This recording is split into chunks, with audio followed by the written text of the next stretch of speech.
नमस्कार मित्रों, जय श्री कृष्ण। श्री भगवत गीता अध्याय 3 का महात्म। भगवान श्री नारायण बोले कि हे लक्ष्मी, एक शूद्र महामूर्ख अकेला ही वन में रहा करता था और उसने बहुत से अनर्थों से बहुत सा द्रव्य इकट्ठा किया था। किसी कारण से वह सब द्रव्य चला गया। अब वह शूद्र चिंतित रहने लगा कि किसी से पूछता कि ऐसा उपाय बताओ कि पृथ्वी में द्रव्य होए और मैं इससे निकाल लूं। किसी से कहता कि ऐसा अंजन बताओ जिसे नेत्रों में डालकर पृथ्वी का पदार्थ निकाल लूं। तब किसी ने कहा कि मांस मदिरा खाया कर। और तब वह बुरे कर्म करने लगा और चोरी करने के लिए एक धन की लालसा में चोरी करने के लिए गया, और परंतु रास्ते में चोरों ने उसे मार दिया। उसने प्रेत योनि पाई और उस प्रेत योनि में उसे बड़ा दुख प्राप्त हुआ। और एक दिन एक वट वृक्ष पर रात दिन चिल्लाया करता कि कोई ऐसा भी है जो मुझे इस अधम देह से छुड़ा देवे। कुछ समय बाद शूद्र की स्त्री से पुत्र का जन्म हुआ। उसका पुत्र बड़ा हुआ तो एक दिन अपनी माता से उसने पूछा कि मेरे पिता क्या व्यापार करते थे और उनका देहांत किस प्रकार हुआ।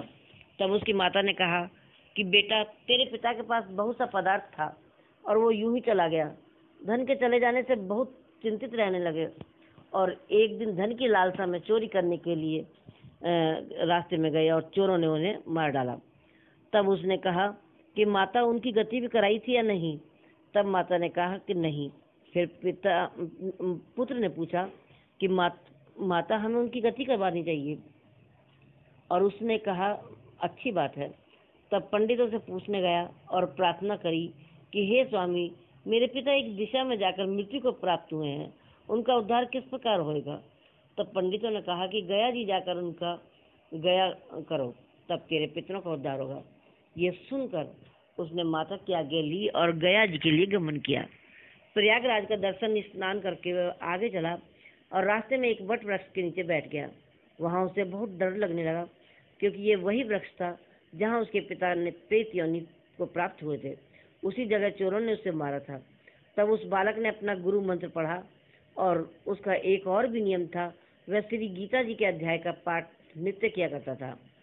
उस दिन उसने श्री गीता जी के 3रे अध्याय का पाठ उस वृक्ष के नीचे बैठकर किया।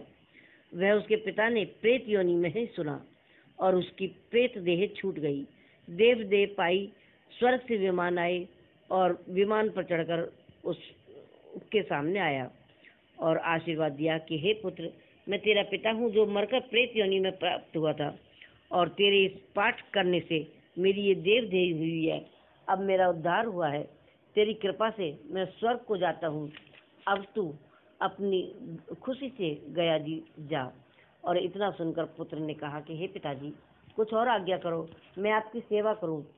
तब उस देवदेही ने कहा कि मेरी 7 पीढ़ियां पितृ मेरे नरक में पड़े हुए हैं और वो बड़े दुखी हैं। अब तू श्री गीता जी के 3रे अध्याय का पाठ करके उनको इस दुख से मुक्ति प्रदान कर।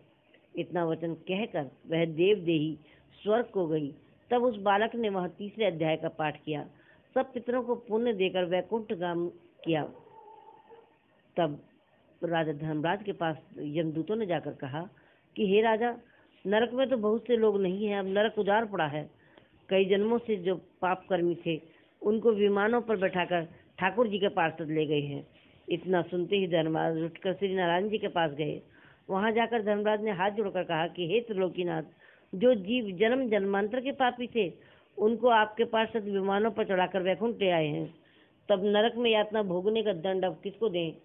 तब श्री नारायण ने कहा कि प्रसन्न होकर कहा कि हे धर्मराज, तुम दुखी मत हो और अपने मन में बुरा भी मत मानो। मैं तुम्हें एक वृत्तांत सुनाता हूँ, श्रवण करो।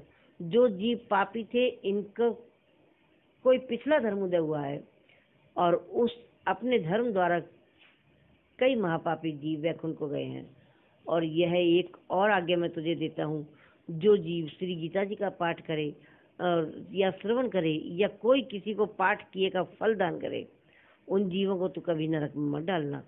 इतनी सुनकर धर्मराज अपनी पुरी को आ गए और आकर अपने यमदूतों को बुलाकर कहा कि ये यमदूत जो प्राणी श्री गीता जी का पाठ करे या श्रवण करे या पाठ किए का पुण्य किसी को देवे, उस प्राणी को तुम कभी नरक में मत डालना।